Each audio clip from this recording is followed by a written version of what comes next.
Well, day 2, we have a fire in a different location. So, day in the life of, you know, rolling with dysfunction is going to have to wait yet again.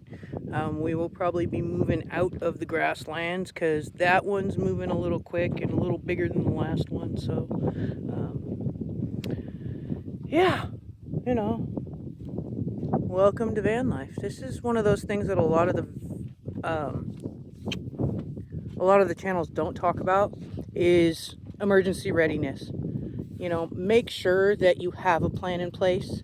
Make sure that everybody in your group, if you're by yourself, great. If you're not, you're traveling with your family, your kids, your husband, wife, boyfriend, girlfriend, brothers, whatever. Make sure that you guys all have an emergency readiness plan. Make sure you have an evacuation plan for the location you're in, the roads around you, and just that you know what's going on in your area. This particular fire is moving pretty fast and is getting pretty big pretty fast. So we'll probably be getting out of here. Yeah, but everybody knows their job in our group. So there isn't panic. Yes, there's a fire, but there isn't panic.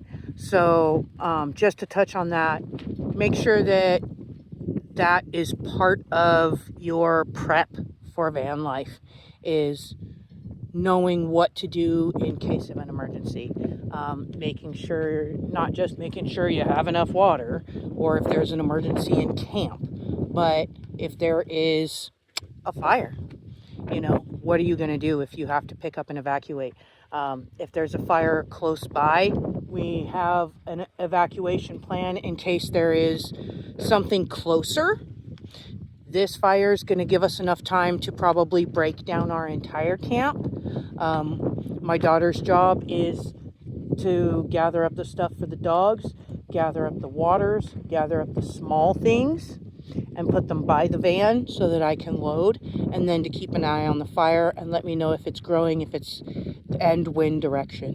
So, making sure that everybody has a job and knows their job in camp is super, super important.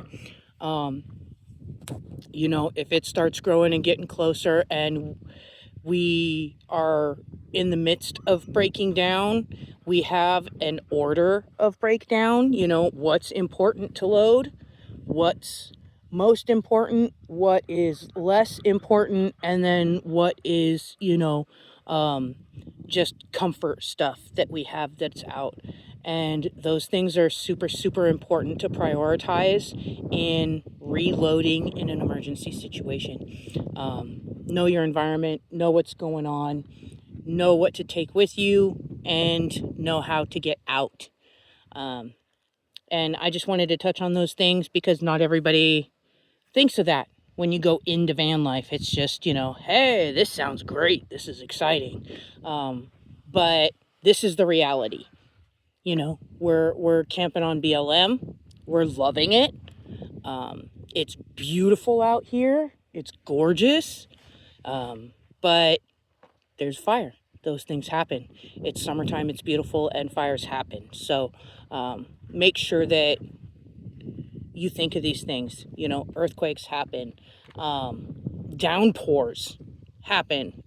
There's all kinds of emergencies that can happen while you are living in your vehicle. So just have a plan. And yeah, wanted to touch on that and make sure that that got posted. Yeah, so this is Rolling with Dysfunction, and I'm gonna head out now so that we can finish packing up and doing what we need to do. So thanks for listening. Bye.